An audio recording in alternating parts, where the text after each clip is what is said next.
because if we talk about like yearly things, I will teach you all about British theatre, which every you have year. to explain to me why they call him Father Christmas and not Santa Claus. Because that's what he's called. He's the father of Christmas. How bad he gets. He's not the father of Christmas. Hi, Baby everyone. Jesus came out of... Hello.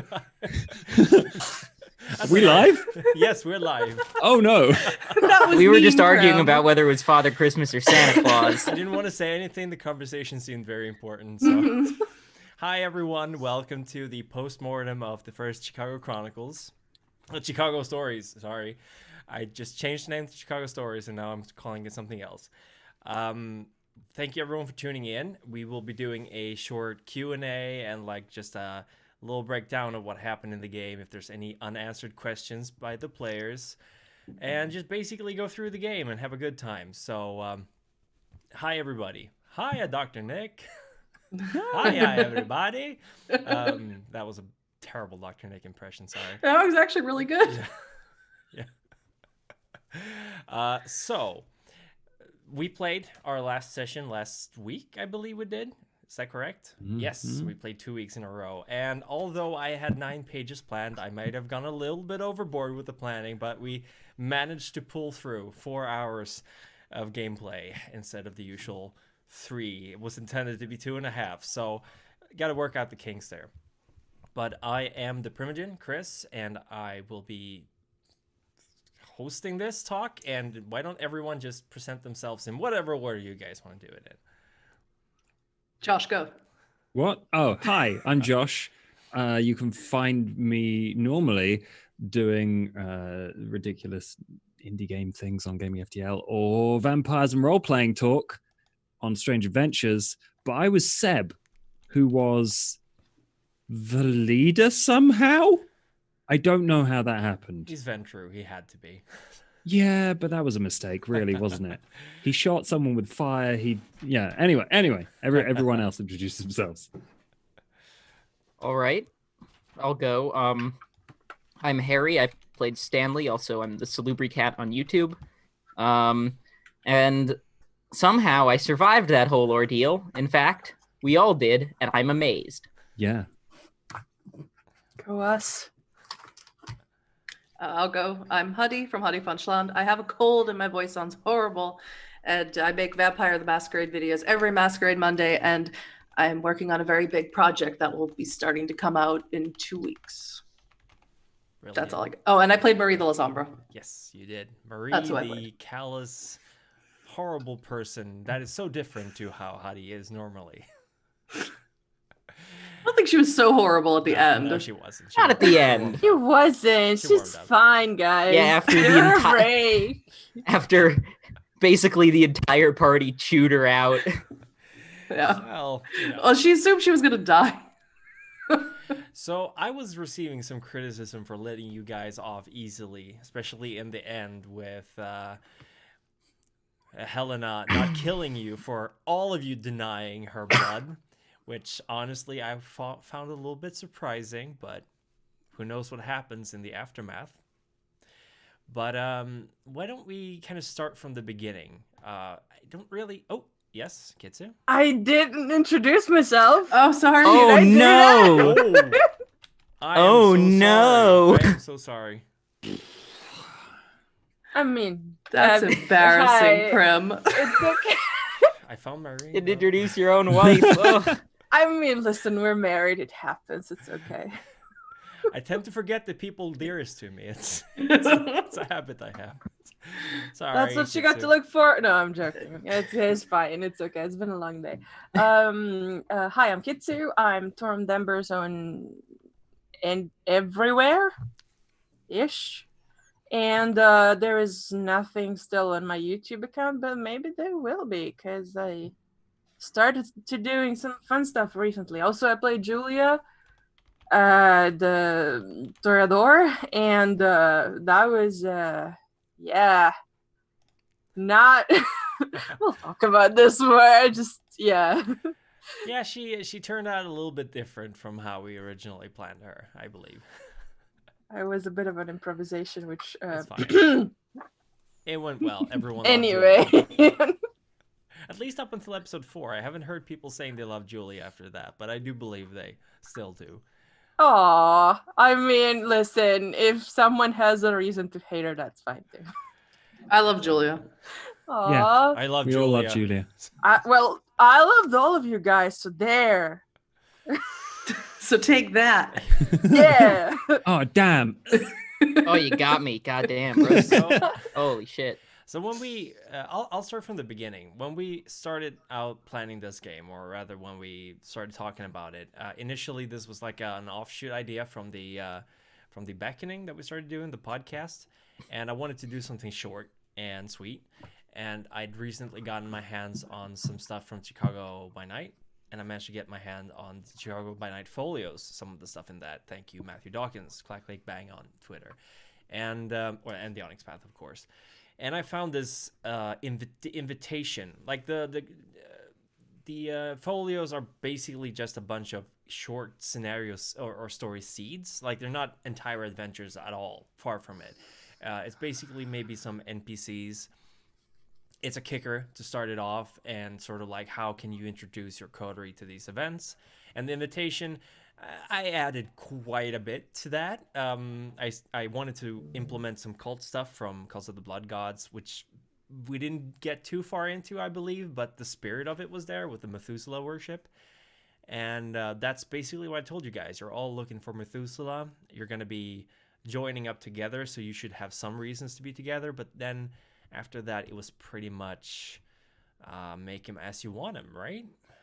Remind me, did I say that, or was I more strict as far as character creation? No, you weren't strict. No, not at not all. strict at all. As far as I understand, you were like, "Hi, I want to do a short thing. What do you all want to do?" And then someone was like, "Huh, we should find a Methuselah." And then everyone else was like, "Yeah, that's an awesome Was idea." that you, Harry, who said that? I think maybe, yeah. I think I it was don't know Harry. if that was me. It may have been. I'm Sounds pretty sure like it a was. hairy I'm looking idea. at Yeah, it it does sound does. like a Harry idea. It does sound like a Harry idea. Pretty sure it was you. It's what I'm here for. Chaos Goblin. That's my secret doc. I'm Chaos Goblin all the time, not just when role playing. Yep. But yeah, it went off really well. Everyone made their characters. Set up a pretty complicated Discord server that we barely used. Better to have it than not, though. We used it to joke around on. Yeah, we that's did true. use it to joke around, That's true. which is perfect. I love it. But I wanted everyone to have a little bit of connection between each other. So we had the idea that Marie and Julia had gone from Boston to Chicago via the Goblin Roads. We didn't explore that too much, but that's how you guys met. I believe that Harry or Stanley and Seb knew each other because Seb kind of saw an ally in Stanley, who was a bit of an outcast, and Stanley was just this disgruntled Nosferatu without any status or any respect in the city, and he wanted to make it big, or at least make some people suffer. So going into this game, first, let's talk about the first session we played, because we did a bunch of hunting, right? Was there anything that caught you guys by surprise by how the game was played or how it went? Sorry, this is a loose question, but let's kick it off. Since it was my first time, which again, if anybody knows, that was my first time playing Vampire ever. So nothing caught me off guard in the first session that I was aware of, except I remembered very quickly that I didn't have my notebook next to me and I wasn't taking notes. That became apparent really quick. Only to you, though. I didn't notice it.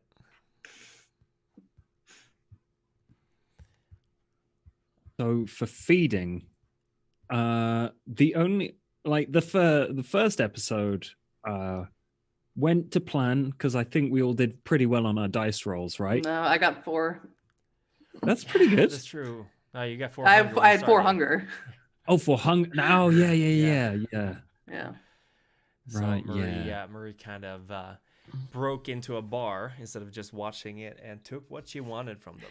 Yeah, I was very worried that people were going to be a little bit like taken aback by that, because I had told Prim beforehand, like I wanted Marie to be very businesslike when she fed, just get in, get it done, and get out. So I was worried people would take that the wrong way. Maybe they did, maybe they didn't. I don't really know. So I think That was a very sleek feeding, if you ask me. Like, she just freaking did this thing. It's a little like- Toreador, right? A little bit. Yeah. Yeah. A couple of times I was like, she gonna torture this guy? It was like, oh, no, never mind. She was Not just, saying she didn't want to. she was just Mm. hangry. Yeah. I do feel a little bit bad for Stanley though, because that was the part that got the least amount of time in the beginning for you to go to. I the mean, meeting I with I the- rolled very little. Like my hunger was fine though, Yeah, right? Yeah, that's true. You had like one. I had believe. one, so I didn't really need to feed. Yeah, that's true. But I tried to like give each of you about 20 minutes, 30 minutes. I think it was around that ballpark.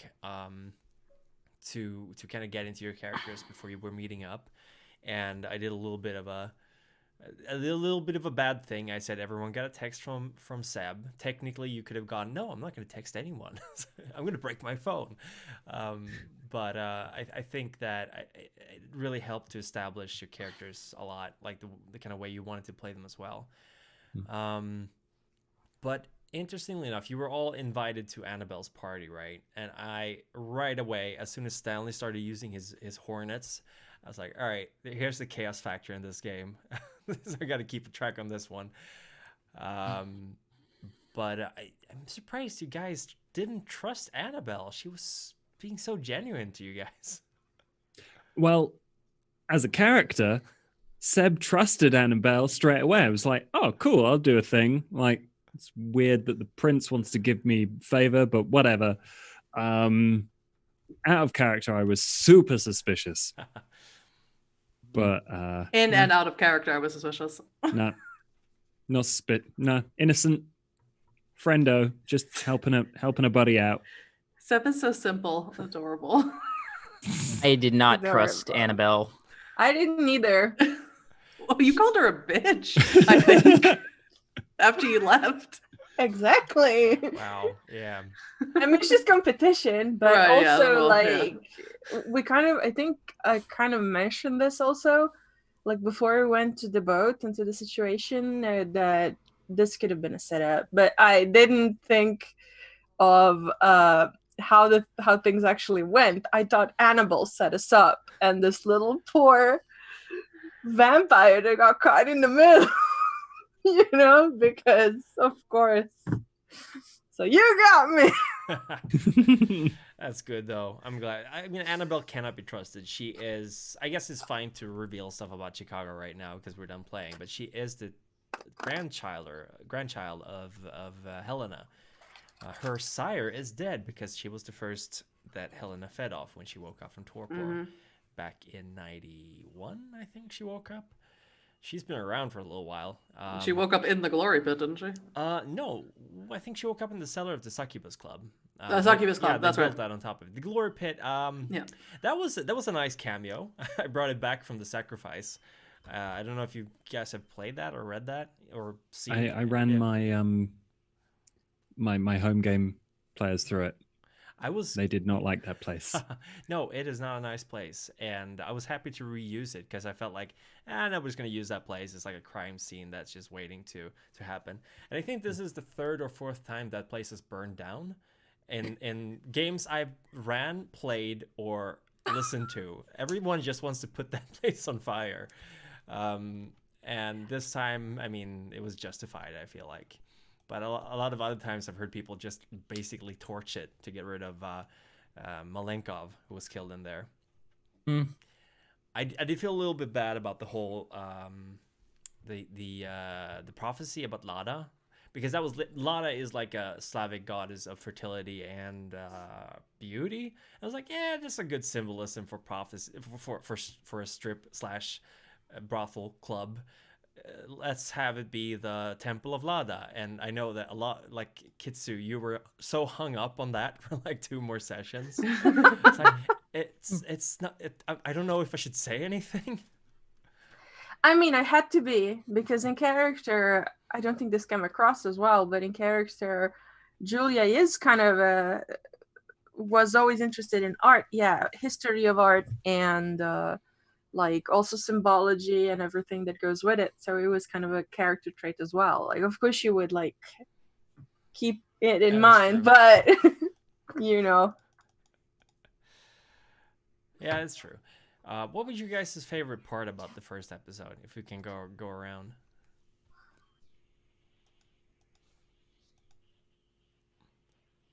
I just liked the bit where we all met up for the first time and we were all extremely rude to Marie. We were like, I knew you were gonna bring that up. Sombra, whatever. Yeah, nobody likes the Lasombra. Hey, can you hold this coffee cup? I mean, No, she asked, "Where is your trash?" And you said, and I point at Marie and say, "Here." Yeah. Oh my god. It doesn't bother me. it was a legit question. Oh, I knew what. Unfortunately, I knew what I had loaded in my arsenal, if you want to use that. So I had no problem with you coming out of the gate with it. Awesome. But yeah, I'm glad you enjoyed that part. Was there anything else that stood out? Anything you thought was unclear? Any questions about that episode? Unclear? I don't think so. Perfect. You guys really gave it to the vampire protecting the thin blood, by the way. And yes, there were no dragon's fire rounds. Dragon's breath. Rounds? Dragon's breath rounds in the shotgun until Harry said that there might be. God Like, damn it. That's perfect. I'm gonna put that in the game. And then there was My a fire. I loved how 3 of you got raw check right away and just ran Yeah. the frick out of there. Ran. Yeah. Like cats fighting in an alley as soon as someone comes along. Oh shit. I think every vampire frenzied except for Marie, Yep. Yep. Yeah. including Hasna or whatever her name was. Yeah. To be fair, she was on fire. Yeah. Yeah, she freaked out a little bit. I do kind of feel like I missed an opportunity for you guys to take your frenzy out on the hired goons that ran away, but I'm sure those people will never come back or cause any trouble in the future. I mean, Great. bring it at this point. You know what I mean? I They assume- didn't learn their lesson from all those stings. Then, Yeah, I was gonna say they I don't know. in the poison unit or whatever. They got what they deserved. I'm so brave. I didn't harm a single person. I don't think in this whole thing. Did I? No, I don't think you did. Wow. I don't think you Next rolled a time I single need a combat roll. character with a gun. Just saying. I think you also had like 2 dots in Auspex and 1 in Tenebrate. No, an Obfuscate and 1 dot Obfuscate, yeah. in. What was the third one? Celerity. Like you were the least Torador character. That was Sorry. unfortunate. That was Wait, you had unfortunate. dots and objects? Yeah, she had no Yeah. dots in Yeah. presence. That is so weird. Nothing in presence. at all. weird. Super weird. It was related to the fact that she always had to hide. Okay. So it was kind of like it felt counterintuitive at the time. You used it because But- you were a Sandman, right? No. Yeah, because of the way she fed. She was just a very she did her business differently. Like she was a relic collector and reseller. So she had to be quiet to grab things. Yeah, you had the And silence of death. sell them on the black market. That's where the money came from for the taxi rides. You're welcome. It was all good. Marie paid you back. Well, Pay yeah, Julia very back. good. Quite a Thank bit, yeah. you. Yeah. Because I think episode 1 was really choreographed by me a lot, so I think I pulled most of the levers at that time. But episode 2, I literally just went, okay, these are the 4 people you can visit. Do whatever you want, and you deliberated.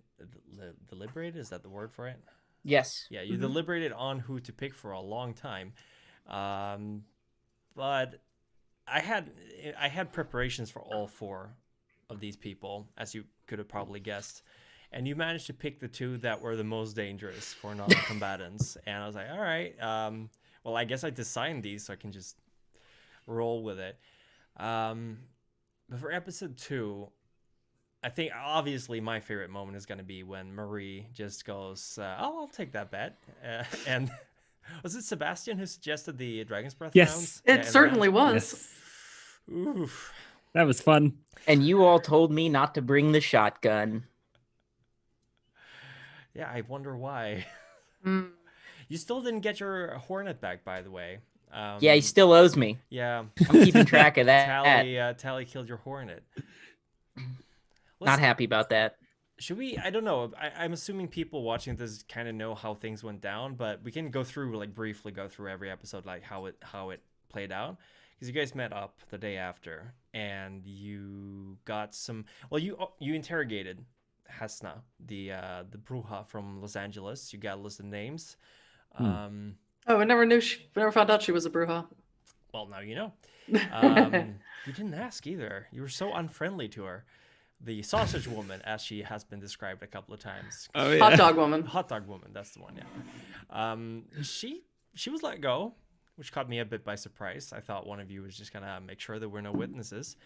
But you get the list of names. You figured out that she'd been hired to round up thin bloods and hand out invitations. And Sorry. you basically sent out some feelers. I think you didn't get too much from... you got your cell phone information later on, Julia, because you sent out because the Thin Blood's phone had been taken, and that was used by the organization at a later point. But what you did get was some information from Sierra from Buras that you met the previous session that Seb charmed. He really had the headphones for charming the ladies in this game. Was he wearing headphones all the time, by the way, during the game? Probably. I love it. Sneakers. I love it. Did he also have a leather jacket? He was wearing like a Letterman jacket, Letterman jacket. and like really expensive Nikes, and I have a expensive friend who dresses headphones. just like that. It's... Oh my God. Such a fuck boy. Such a I fuck know, boy. right? Yeah. I didn't want to say it out loud, but there you go. Oh my God. Can I just say I really always appreciated when Stanley and Seb were alone together. Their little chats were so fun. Oh yeah. I loved it. Yeah, I really enjoyed role playing with you all, but Yeah, it was great. Stan and Seb had a very special They relationship. did. It was. I wanted to know more about their relationship because it was so cute. Yeah, They were such bros. Yeah, I feel like there's a mutual respect between Stanley and Seb. Yeah. Maybe, I guess. And as much as Seb, I think Stanley is highly amused by Seb and genuinely impressed by his ability to get people on his side. Yeah, I mean, Seb's excellent at playing with the card he's been given, considering that he doesn't have a lot of friends in the city. Yeah, Yes. also he's terrible if he gets into a fight. He can't hold his own. But yeah, that's sort of, it's kind of a you do your thing, I'll do mine situation between the two of them that I really enjoyed. And and until the moment he was like, I'm gonna eat a Methuselah, and then it was a bit questionable from there on. I love you said something like, there's easier ways to get blood out of a stone, and I love nobody got it except for me, because I was laughing so hard because that's such a great metaphor, and I felt bad because Stanley didn't get it, and I wanted to explain it to him.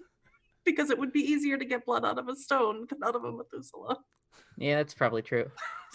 Stanley did wisen up though. I thought if I had a little internal bet going on which one of the characters who would throw themselves at the Methuselah in the end and just die. But you guys applied such liberal use of fire damage and bullets. It was just like we fired so many bullets. This Methuselah doesn't have a chance. It wasn't actually Methuselah. We will get to that later. Yeah. I have questions. Yeah. One of my favorite bits was the Methuselah were in the elevator. He pries open the door. I'm not done with you before we finish the sentence. We just just everyone in the elevator crying and shooting guns. Shoots the shit out of them. Yeah. But you guys did totally agree. Maria and Julia were just totally like, "What, you boys do whatever you want," because everybody's ears in that elevator. Oh my god. Good thing you're undead. Yeah. Yeah, so nobody has heightened senses, so it's fine. Oh god, that would have been horrible. But yeah, you guys were headed. Some of you were headed to Sanche. Initially, I think it was Maria and Julia, right? And Seb, you got in contact with Tally, who invited you over to the Midway airport, I believe, where he had some business propositions going on. And then he proceeded to taunt you guys for like 10 minutes, which I can assume was not as fun for you as it was for me. It was fun. I liked it. Yeah, Stanley I was did just enjoy him. confused. Yeah. It was fun though. Yeah, it was good. I'm glad. Marie didn't seem to like it too much. It's that obvious. It's Marie. But, Also, yeah. Yeah, what did you expect to happen, Huddy? Like going and seeing an old La Sombra? Yeah, I don't know. I really had no idea what to expect. I assumed he wouldn't be super happy to see some young upstart La Sombra strutting into his, hangar who had just given up their sire to the Camarilla. But yeah, I expected something along those lines to happen. I expected him to say, it's why when Tally started going like, bring me what did he say, a werewolf pelt, or bring me Kevin Jackson's coat, or whatever he was saying. I had already anticipated that that's the types of things he would be asking for, because what does this centuries-old La Sombra want from a bunch of knuckleheads like us? I was fully prepared. I was fully prepared for you guys to want to try to get one of these things. So I had that written up, but... Did I ruin it? Nah, it's okay. I was like, this is kind of iffy, but if they really want to do that, I've got something prepared. No, I assumed it would be that. Yeah. I didn't assume Marie would then get her hand set on fire by a shotgun shell. I didn't see that one coming. That was badass. I gotta say. And obviously Tally more lost to your gumption rather than to pure damage, I believe. Obviously. But it's interesting because he is the guy in charge of getting the La Sombra into the Camarilla.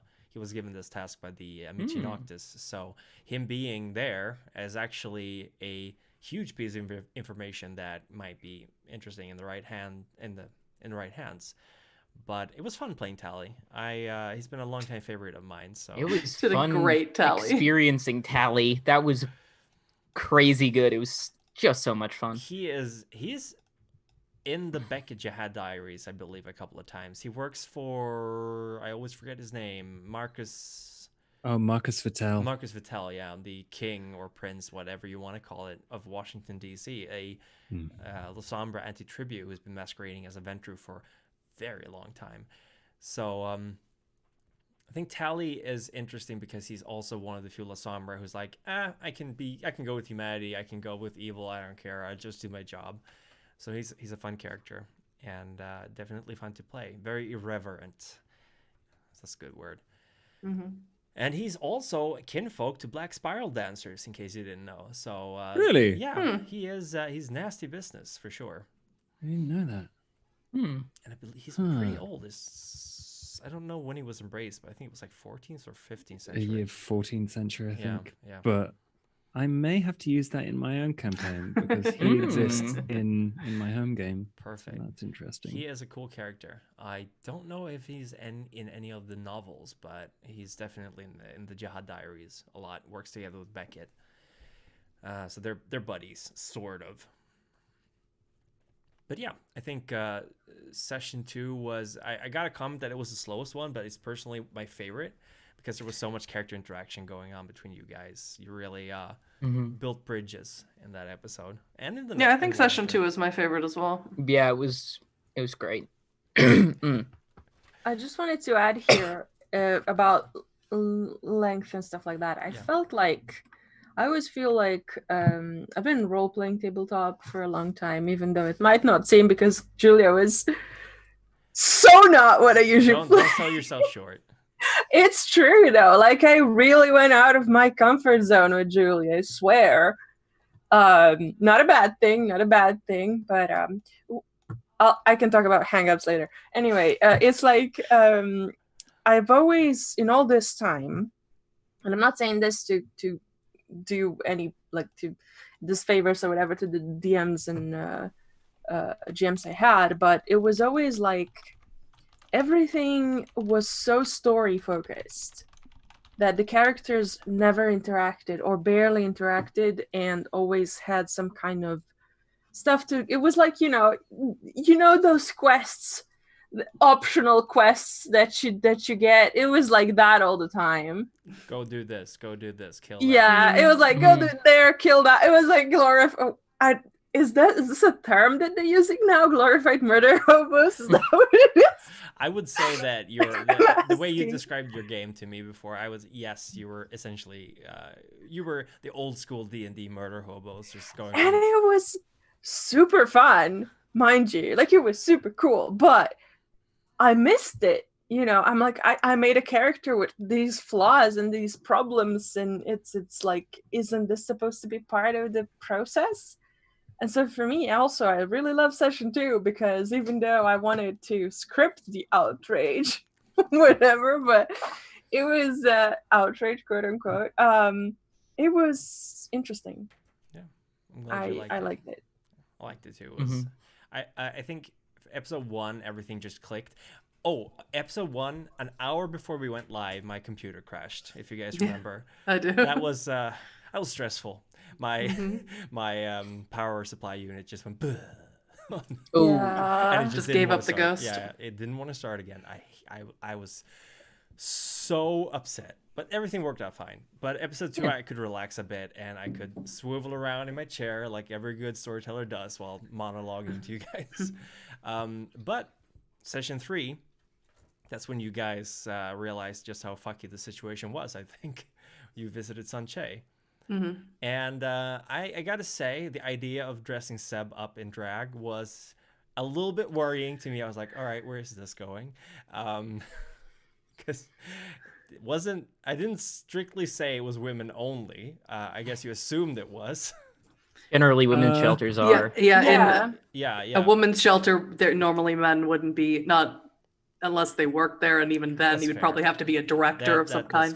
That's fair. That does make a lot of sense. I haven't been to a women's shelter myself, so then that makes more sense to me.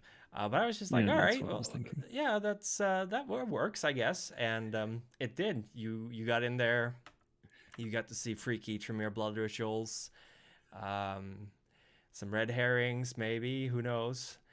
And then Sanche has an interesting little thing inside of her that you got to witness. Yeah. Whatever that is. Nobody knows. They don't. I did read about it in the Chicago. Yeah, because as soon as the session was over, I'm like, now I can actually read the Chicago book, and Prim will get mad at me. That's fine. You could have read it before too. I know Seb did. I mean, you asked me not to. You specifically asked me not to. Oh, I did. I'm sorry about that. Yeah. But yeah, I would have liked to use Sanche more, but I was realizing that we were rapidly running out of time for the Chronicle, and I was like, we got to get those tickets. Mm-hmm. So that happened, and I think you guys handled that well. If by handling it well you mean driving a letter opener into her wrists and stealing the letter. Yep. It's a solution. Hey, if it's dumb but it works, it's not dumb. I mean, Marie had done enough for tickets, giving her blood to somebody. It seemed quite fair. It seemed a little unbalanced. I loved how every opportunity I gave you to subjugate yourself to someone else, you were like, no, like immediately. Yep, all of us were really against it. Well, can I ask a question to Josh then? So maybe it's just because I'm forgetful. Could you explain explicitly, or that's not the right word, exactly what Seb's background with his sire was? Because I'm very curious. Sure. So the background with the sire, I've got this written down somewhere. Hang on. Is essentially he came to Chicago as a producer and a DJ and had a great time, but his sire was a mess, and he was doing really well in his career. Sire got jealous, killed him, panicked, turned him. And fortunately, that sort of fixed all her problems, because he had the flaw that meant that it was only one drink of someone else's blood to fully blood bond him. So he was entirely beholden to her instantly. Okay. So that's why he hated it. He couldn't do anything about it. And and he fought against it with everything he had. Okay, see, I think maybe it was probably me. It didn't come clear. That was probably me. Yeah, no, No, I didn't make it explicit at all. I left it really, really vague. one thing Okay. I learned running this is that unfortunately, I'm either like I have to weigh it up, like how much focus on the players' characters and their stories, and how much focus on the story I planned. And I do feel like your stories didn't get as much focus as they might have, because you did put in a lot of thought into your characters' stories, and I feel a little bit bad for not having a single encounter with your sire, for example, anything like that. But I Yeah, mean, that would have been cool. it would have been cool, but I'm always down to come back and play Seb again if that's what you want. Oh, Yeah, yeah. same. But, oh yeah, Any of the absolutely. I think when you've only got 3 or 4 sessions, like you want to have a cohesive, like objective-based game, because otherwise it's just everyone going around. You don't really have enough time to explore 4 entire character backstories or like scenarios. There's just not. You can't do it. Yeah. So we touched on stuff. We all bonded over things. That was really, really fun for me, and we got to mess some stuff up and make stupid decisions, and that was all worth it. So Stupid don't decisions give- to the end. I think, Yeah. I think that's the best part about running a short chronicle like this, is that because you guys know that it's this short, I feel like you felt less constrained and worried about disrupting my plans. Like, correct me if I'm wrong, but I never got the impression that you guys were like, oh, maybe we shouldn't. You were like, yeah, let's do it, which worked perfectly with this type of game, this short time we had to work with. I feel like the confrontation between Marie and everyone else, and like in the club after that, because that was session 3, and with Portia, I think that was also one of my favorite moments, because it was just so raw. Like, Marie was finally opening up, and everyone was just getting on her case, and Stanley, just such a rude boy to Portia. When you close the door, she was like, "I'll scream," and Stanley goes, "I'll give you something to scream about."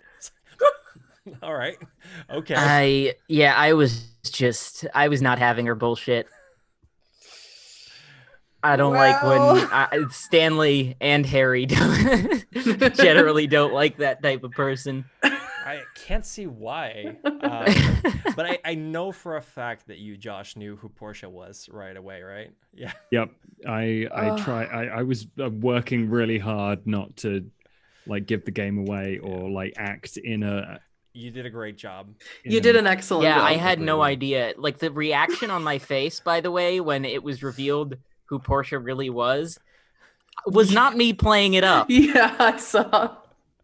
It legitimately blew my mind.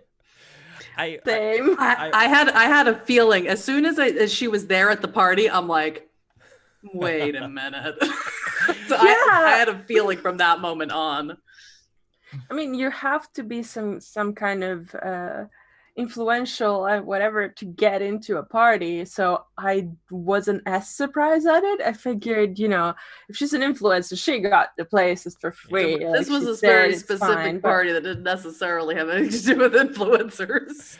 Yeah, I think the But but my idea was that actually made me think. It was like, okay, so this whole thing is something about Annabelle and sending us here to be like the lambs for the slaughter. Pretty much, that's what I thought when I saw her there. I was like, yeah, we're getting that death tonight, guys. I think the only thing the guests all had in common, the guests who went there anyway, was that they all had ridiculously low humanity. That was the common denominator. Some of the people in Chicago with low humanity, I didn't send there on purpose because they wouldn't go. But I went through the list of characters, like, all right, that guy's going. Surprisingly, very few female vampires with low humanity in Chicago by night, I realized. But a lot of guys. I'm kind of sad you didn't interact with all of them, because like everyone was specific. But I want to know if you can guess who the people were. I can bring up the list and we can go through them, because we're going to the party. We're going to episode 4 now. Or was there anything else you wanted to ask or discuss about episode 3? Yeah, I just want to apologize again to Kitsu for yelling at her. Oh my god, stop it. Don't do that, because it was in character and it was Felt cool. so bad. Like, I knew it wasn't Huddy yelling at me. I wasn't. Don't even Huddy doesn't call him yell. that. No, I don't either. So that's that is okay. a lie. You yell at your healers when you're playing Final Fantasy 14. Not healers, the tanks and the Alright, DPS fair. that don't move. I'm the healer. Sorry. Yeah, There you go. before we move to episode 4, I was actually going to ask Harry and Kitsu, sorry, I'm sick, about their background. So we know Harry's background was he was a drug dealer, and then he was embraced, and then I got a little confused because like there was still some sort of thing where like your family was in danger from these drug dealers or something, right? Stanley didn't know directly if his family was in danger. He tried to keep family and drugs a bit separate, but these he had owed these drug dealers significantly. Then he was turned, and he was afraid that they would figure out he had a family and come after them. Right. And so that's why he wanted to diabolarize the Methuselah, because he figured that would give him the power to handle these guys. Right, but he settled on their heads instead, right? Yeah, he settled on someone else handling them. Yeah. Okay. And Julia's background had something to do with the mafia, right? Because you made us all laugh when you said mafia. She actually is like related to loosely related to Cosa Nostra. Okay. So, and I actually I wanted to, when I started playing her, I wanted to play with the accent a bit because I can't speak fluent Italian, but then I kind of was like, nah, I can't do an Italian that's trying to speak English, so I'm not gonna, because that would be disrespectful. So basically, but she is, like, I studied a lot of mafia in school and stuff like that. I wanted to bring that all in, but I don't think I managed to very well, so I'm very sorry. It was difficult to work in. Like, the contact you called about the phones was Yeah. related to that. But she's been just pulling some strings, and she's like a niece of someone who is relatively influential in the mafia, like not the big daddy, but you want to call it. So I don't know a lot about mafia. The mafia in Chicago is Al Capone, right? That's the only one I know. I think that's traditionally the local mafia, yeah. So Italian American-ish, I guess. Yeah, because he was involved in the St. Valentine's Day massacre. Yeah, and he was involved with the mafia in Atlantic City. I believe so. He got his start in Atlantic City, but and that's I say I don't know a lot about the mafia. New Jersey? He got his start there and then moved on to Chicago. Atlantic City is New Jersey, right? Yes. Mm-hmm. All right, so then definitely Italian American. It's more of a, like, I'm more familiar with specifically situations in Italy that happened over the years. So Julia was from Italy, in fact. So she was basically she met her sire, I think partially because of the whole mafia situation, because she's not supposed to be that drop dead gorgeous, and for someone Toreador is like, you gotta be pretty to be one of them, I guess. Well, I mean, you have the archaeologist Toreador. Yeah, I don't recall her name. Carmelita she was Nielsen. more like yeah. I thought there was going to be some big reveal because we never see Julia do anything Toreador. I thought it would be some big reveal she was Hecata. That's what I was waiting for. Yeah. that would have been very suitable. I feel. But basically the original Julia, how she was planned, and here's the idea, okay? She was planned basically to be like a sassy little, kind of a like mom type that's gonna fucking show you up and you do not mess with her Jesus and stuff Christ. like that. And then Huddy went first, did the sass part, and I was like, shit, I gotta change my game. So Julia became an influencer on the spot. We worked it in. I feel like you nailed the character.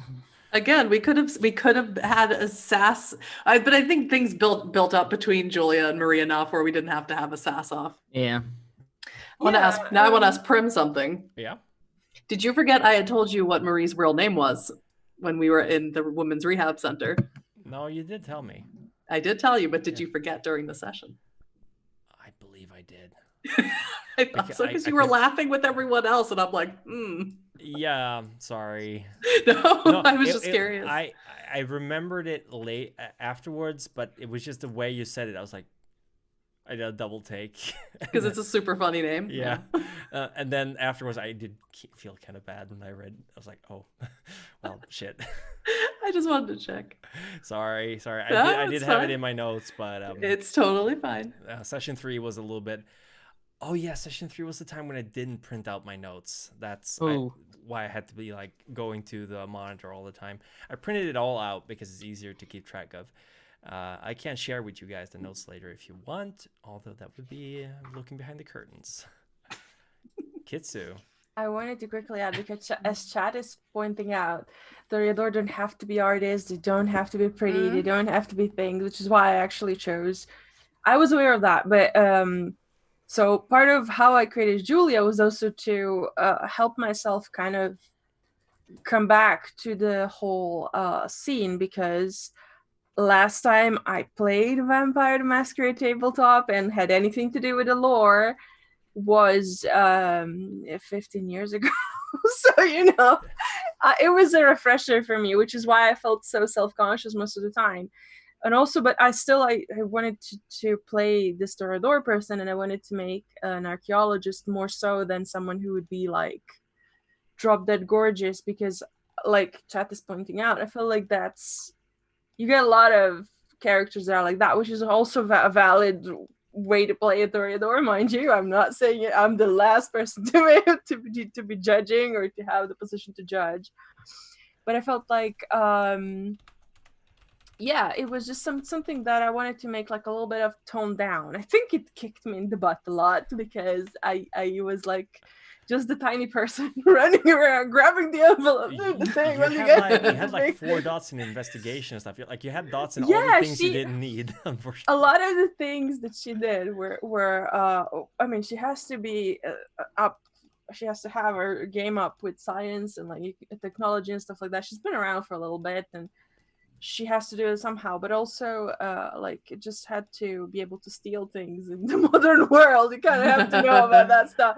So that's where her connections came from, and a lot of the work that she did was actually background work of her like asking her contacts this and like asking for favors there, and be like, give me this name, give me this guy, you know. So that didn't come across that much. I'm sorry.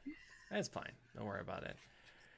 It would have been perfect as like the mastermind in a longer campaign though. Oh yeah. Because every time she was doing something, I was like, oh no, this is gonna get one of us in trouble, and it's not gonna be her. Yeah, but you turned out to be a sweetheart in the end, or she turned out to be a sweetheart. I mean, she protected Portia. She was so rude to Portia. I thought that was great. Just like, oh yeah, hi, best friends. That's how girls really are. Competition, dude. Oh my god, your eyebrows. I remember raving about her eyebrows. Trust Kitsu and I, we really do that sometimes. I love it. We see girls we don't really like. Oh, hi. wow. Hi, girl. Yeah. Oh, it's been so long. I really gotta go. We'll have lunch. Totally. Call me. Yeah. Or not, No, don't call me. Text me. Text me. Yeah. Nobody calls anyone anymore. But you proceeded in session 4 to the boat, and I think Huddy, was you who said called it, or was it Stanley who was like, I called it when you were going out on a big boat? Oh, I said I knew it. Yeah. Because obviously he's got to be on a boat, right? Yep. Okay, speaking of calling it, I want to know if you guys picked up on this too. But when you were talking to the Nosferatu nutcase who tried to blow us all up, before we knew he was going to blow us all up, I heard him say something about like burning in hellfire, and immediately my brain was like, "Oh, he's going to burn the ship." I don't know, like, did you guys miss that? Because I first like, I'm glad immediately I was like, "Oh no, we're all gonna die." No, the moment in character we figured that out is the moment that I figured it out. Oh. Because I was just like in the zone being Seb, like, weird religious nut. Anyway. I was listening very intently as both me and Marie, and just lamenting that I wasn't there. I saw your face. You were so angry that you weren't there. I loved it. I was like, No, you were busy sneaking around somewhere else. I was busy getting Yep. escorted back to Holding the Oh, party. right, holding right. a finger on the security cam. That is an interesting way of using that clan bane, and I would have never thought that you could like. I just thought it was an interesting way of doing it. But we're gonna have to rush through a little bit because I wanted to tell you who was on the boat with you, just a little bit. Well, obviously Thomas Ewell, who, if you don't know, is the former sheriff of town. His was called Balthasar. He was drawn with a weird cowboy hat in the old books, which I hated. But now he looks way cooler. He has an awesome mustache, kind of like the one that a certain person here had before he shaved it off. Gave it to a Bruja. Yeah. I wasn't going to say no. But yeah, he was there. He didn't really have much in the game. He just wanted to get power and get back at people didn't like. You also, of course, had Jason, son Newberry, the Primogen of Malkavians, because why wouldn't he be there? He's a horrible person. Is that the guy in the fox mask? No, the wolf. But I think I The think, guy that smelled of blood. Yes, he had covered his entire suit in blood and let it dry. Gross. Yeah, that's Jason for you. He's weird. Then you had Nathaniel Bordruff, who I feel kind of bad for the way I portrayed him because I think he's more smart than I played him, but I had to rush things along. You got Brett Stryker showing up. That's a hell of a name right there, Brett Stryker. He sounds like a The guy who looks like Bowie. Yes. Sounds like a newscaster. He is. sounds like a. I was gonna say he sounds like a B-movie action hero, but He is a former male stripper. That's Perfect, what he sounds yep. like. Yeah, and he is the child of Annabelle, I believe. Ew. But yeah, he's there because he essentially works for Portia at the moment. He embraces people that she can feed off of, so that's nice. His humanity has been kind of going woof, like that since previous editions. You had Portia, of course, wearing the swan mask. That was obvious. But then you had the guy with the top hat and the bull's mask, and I'd like you to guess who that might have been. Well, I know who it is, so everyone else can go. I don't know who it was. I I know none of this kind of stuff, Right. so it's all you. It was the Tremere Primogen. Oh. Abraham Dusable? Yeah, Abraham Disable, Yeah. who is a very posh, very powerful blood mage. Yeah, former stage magician, I believe he used to be, right? Former stage magician, basically owns the university Yeah. in town. I Yeah. regretted not being able to speak with him. I'm You're sorry. so adamant about returning that boon. But now you owe the Tremere. Well, he's not actually Primogen because they don't have a Primogen right now, but he's the head of the Chantry. No, I saved his life. He owes me. Oh, Sorry. that's right. You saved. I his life. told him. I was like, here's a boon. Well, yeah, I guess. In Julia's mind, she owes her. And then you had the guy in the lion's mask was Edward Neely, who is a former, I believe he is a child of Loden, who, well, let's not go into him. He's uninteresting. Yeah. Okay. Nothing going on there with No, not at all. anything. Yeah, he has a history with Loden. Let's just say that. But yeah, that's pretty much the people there. Carrie and Stanislava's only purpose was to be eaten by Mikael. She is the main bad guy of the original story seed, but I was like, nah, I'm gonna have her be diablerized. Did you guys read up anything about Mikael and the Triumvirate? And I know some at all. basic stuff from before. I don't know a lot about Mikael. basically a Toreador who went completely bonkers, who used what is the ability of the Romulans? Corruptorin, yeah, to constantly look like he was constructed out of stained glass. And he ruled over Byzantium or Constantinople with the Draken and a Ventru that I don't remember the name of. And yeah, so he has this whole cult. I think we talked about his cult when we did the Beckoning video. We did, yeah. That's why I desperately wanted to, but Marie just couldn't get the rolls out. unfortunately. I did decide to just give you some information because if you Yes, were you did. if you were researching these things as your primary thing, obviously you would know about this cult. Mm-hmm. But I remember the little scene where Harry or Stanley, you snuck into the room of the visiting Michael. Yeah. Yeah. Stanley had any plans to do anything that night. The moment Michael detected him somehow, those plans Nope. were out the window. Yeah, how Like, are you oh feeling? shit, he can see me. Like, Mhm. Yeah. Gonna behave now. Backing away. Bye. See ya. Wrong room. Thought it was the toilet. Goodbye. yeah. So that doesn't make sense because vampire, but I know, that's why it was funny. I do feel bad though that I didn't get to put more time into introducing this character because I think, like I said, I overplanned it way too much. I just think as long as that went, it probably would have behooved us to split the finale into two parts Yeah, because it would have. that was like a 4+ hour Yeah. session. It I was wiped. It was very long. That was, I gotta say though, that finale was like one of the highlights of just my entire experience tabletop role-playing gaming, I guess. That's Because it was so much fun. It was intense, chaotic. Yeah, it was great from start to finish, honestly. Yeah, like holy shit. The chase running away from this thing with a burning bullet in its brain still coming after us. Yeah. So Miriam, the real name of this character, is actually, I think, a grandchild of Michael that I designed. So she worshipped him to the point where she decided to pretend to be Michael. So this wasn't actually a Methuselah, but unfortunately all this there was no time for that reveal. So there was a reveal about that, a very brief one, where I think it was Portia or Helena who called this person Miriam instead of Yeah, that's Michael. when she was talking to Marie. Yeah.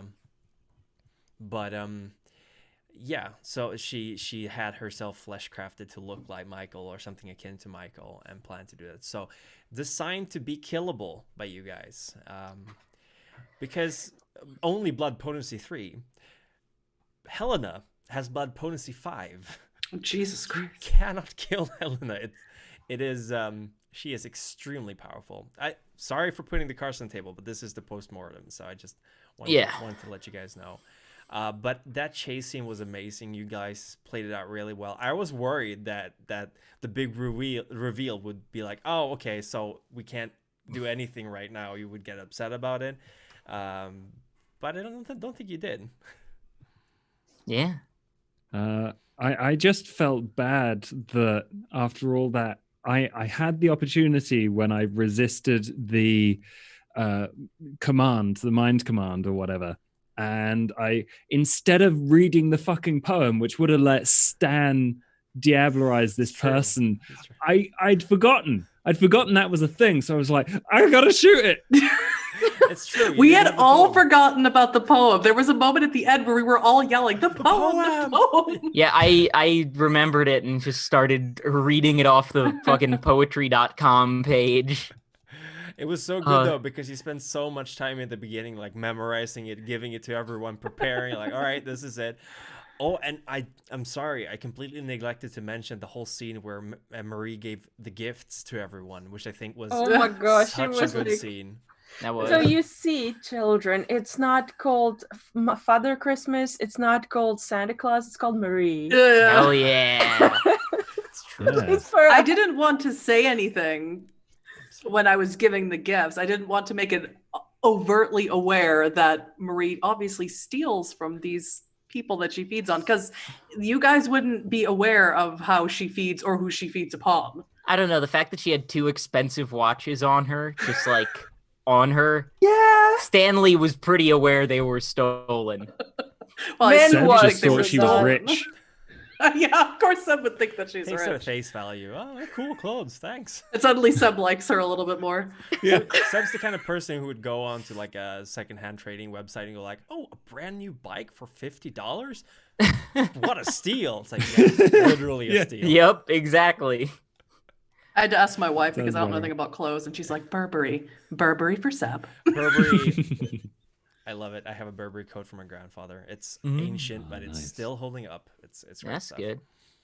I wouldn't know a Burberry suit if it hit me in the face. It's great stuff. But yeah, it was a really touching scene, and I was like, oh, this is so good. I love it. I feel so bad that I planned so much, but I'm gonna just let this play out. Not bad for myself, but like, I hope we'll have time for everything, because I was stressing out during the entire game, like, oh, we gotta get to the ending. I mean, It was all dude. good. You had to speed run us to the end. I'm glad. Yeah, but you guys sank a boat. Well, you didn't sink the boat, but those poor 3 children, they were still alive, by the way. Oh, well. Oh, we you forgot make us about feel them. I bad. didn't. Marie didn't, but Marie knew there's nothing you could do about it. The chat Yeah, was at the end of the amazing. day, they were fucked anyways. Like, Yeah. we go back, we die, they died anyways. It's Might as true. well survive. It's true. You tell yourself that, Stanley, and help you. Yeah, I'll tell myself that forever. But yeah, it was great, and I felt like such an asshole going, oh, it's a private beach, there's a fence, and oh no, it's boat's still chasing you. I was like, this is railroading. I was thinking in my head while I was No, I writing. forgot I had soaring leap. Oh, that would have been useful. I forgot I had it. It's all good. I think we were so much in the zone and like panicking in character that we Mhm. kind of forgot everything. It was like I a was in flight full or panic mode the whole time. response, Yep. mostly flight, but Yeah. Absolutely. You did it great. Oh, thank you so much. Someone said something really nice in the chat. read it if it's nice. Read it. Go Read on. it, That's why we're read doing it, this read it. online. Go ahead. Arrows Arcana, thank you. I love your storytelling style, Primogen. Thank you so much. Aw. That's Thank you, really nice. Arcana, Thank you. Arcana, thank you very much. because it's true. We Thank all you. do love his storytelling Yes. style. Thank you so much. It was fun. I'm glad you guys enjoyed it a lot. It was really fun to storytell for you folks too. And I think this is the kind of game I want to keep running.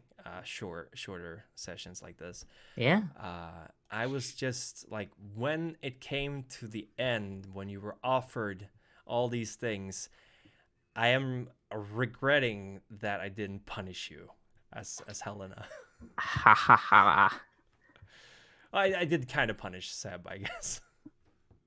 Yeah, he bit off his own finger. Yeah. Just a little bit. It's not Which one? insignificant. Can he still flip off people? Yeah, it was a ring finger. It's fine.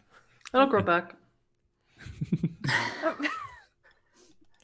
But Just a flesh wound. I think I'd really like to do some kind of summary, like what is happening now in Chicago after this. Mhm. Mm-hmm. And I think, I've been talking a lot. Do you guys have any questions, unanswered questions about stuff that you? No. An My answer? main No. question was who on earth was pretending to be Michael? Oh, But sorry, I should never reveal that. no, you answered it. And I just want to know what everyone thinks their characters are up to now. Like, Yeah. after Oh yeah, post- that'd be going cool. Stanley is definitely building an underground network of Thin Bloods and Nosferatu, establishing their own power structure because they were rejected by the Camarilla power structure of Chicago. Brilliant.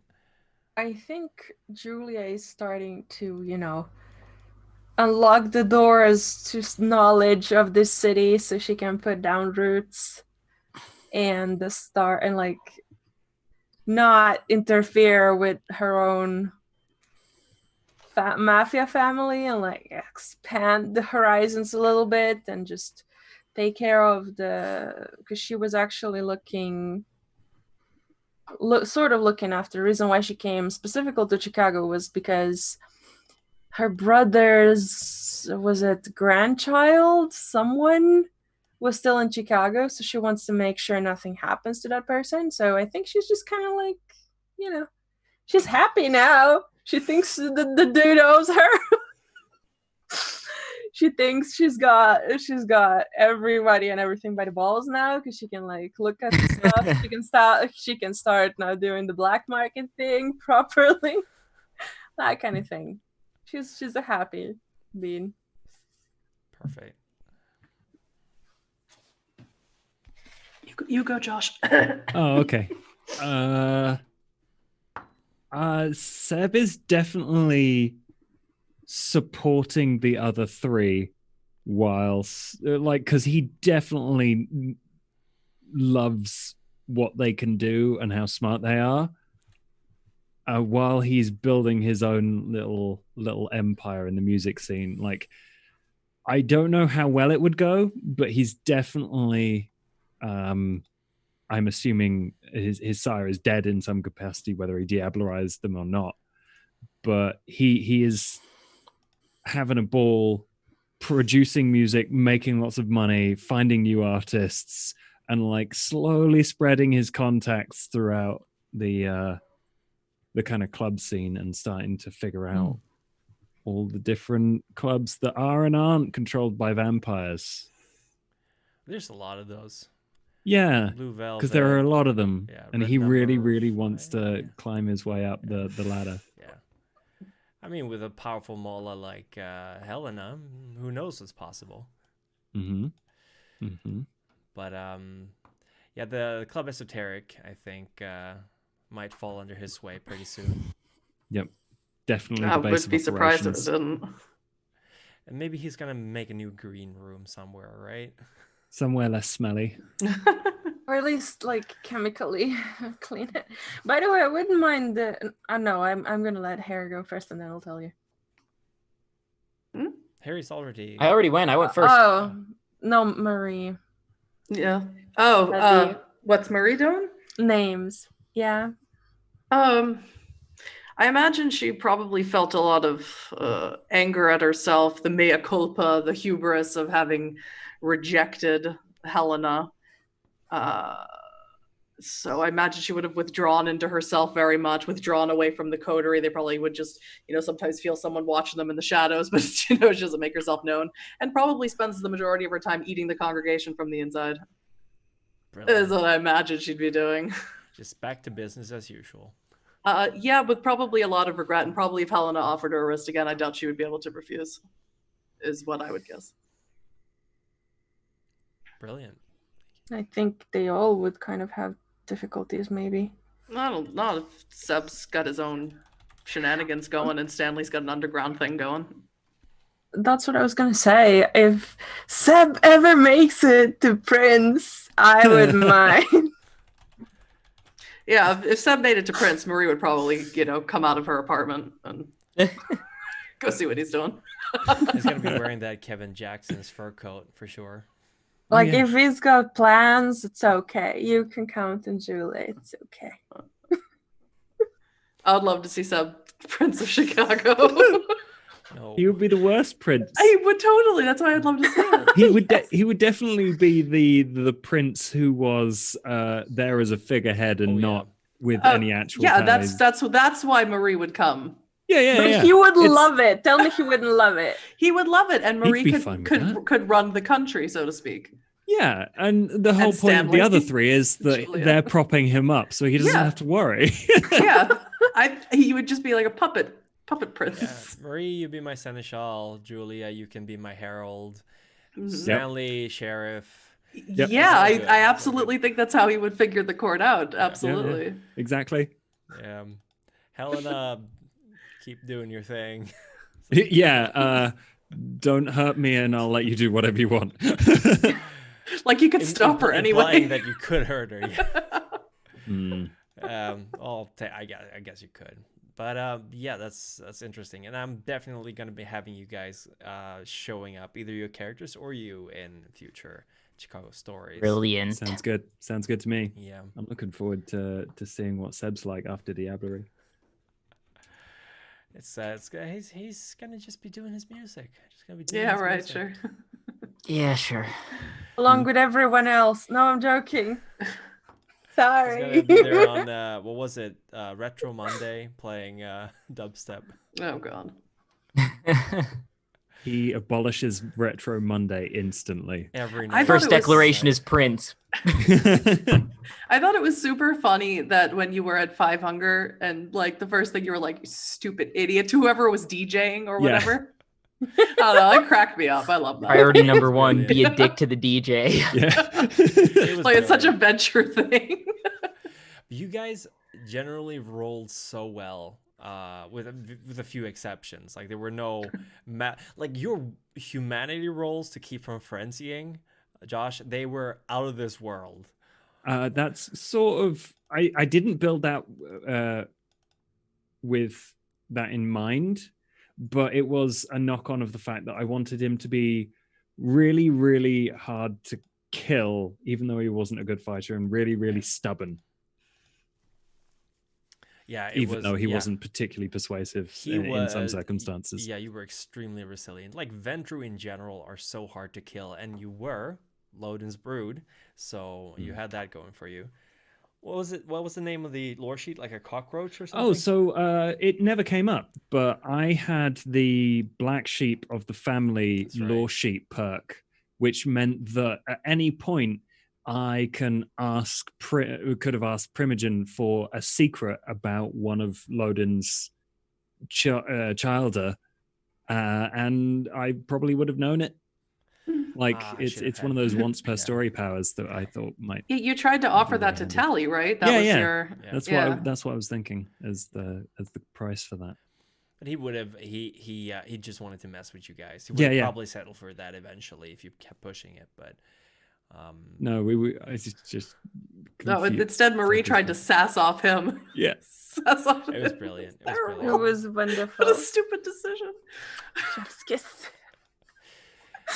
But I think I think you guys caused a huge shake up in Chicago in general. So I'll see what happens in future sessions. But stuff definitely went down, including a Yeah, it giant did. ship. Went So- down with a ship. Yep. Yeah. But I think really everything kind of worked really well together, and you guys played your parts so well. And I can't wait to play more games with you guys. Yeah. Same. Absolutely. Aw. And I want to say a huge thank you to all, because you guys are way seasoned players. This was my first game. I just want to thank you for letting me play with you guys. It means I can't even put into words how much that means to me. No, you were awesome. You're all awesome role players, storyteller, and I had so much fun. Do it again at the drop of a hat. Yeah. Yeah, it was great. You guys were amazing, and hats off to you, Huddy, for if this was your first game, man. Would never have known. Just- You were just- so Yeah, good. really. It was amazing. I just listened to a lot of actual plays. That's good. See, they're useful. You can learn a lot Yeah. from those. Yeah. Very useful. And I think we're about to round up because we were going to do about an hour. We're maybe 15 minutes late. So Yeah. thank Can I you, just say everyone. Oh, sorry. Yes. Can I just say thank you to all of you too? Because I told you this off camera, but I want to say it on camera too. I always felt so out of my depth because like you guys are so well spoken and everything, and I'm like, English is not even my first language, so I'm kind of like, I'm gonna try and let me make this character that is completely out of my depth. But I'm so glad like that we clicked, and I really liked the whole how the characters kind of came together, and that they actively tried to work together, and it's not a feeling that you get in all of the campaigns, definitely not all of the ones that I've played in. So thank you very much for that experience. So your English is fantastic. Yeah. Don't let anybody tell you otherwise. I don't think you're out of your depth. No, you did not great. at all. It was great. It was great. And I've learned a lot of things. Thank you very much, everyone, for playing. And what can I say? I think the next game will be amazing, but this will always be the bar that will be hard to pass for any future games. Hell yeah. 'Cause this was a joy from beginning to the end. And I think with that, we're going to call it a day. If you haven't seen all of Chicago Stories, sorry for spoiling the ending, but you should have watched it before. But they're all on my channel. 4 episodes. I think it's about 10, 12 hours altogether. 13? Somewhere like around there. Pretty short for an actual play. Still extremely long. And huge props to anyone and everyone who watched. Your support is amazing. And stay tuned. Next Chicago Stories is scheduled to start in April. And we'll just see what that will be about. Yeah, we will. I can spoil it. Hekata will be involved. Oh, sweet. Get ready to see whatever character I play will be totally opposite of Marie. Get ready for it. Brilliant. See you guys then. And good night, everybody. Whoop. Good night. Good night. All right. Like you said, get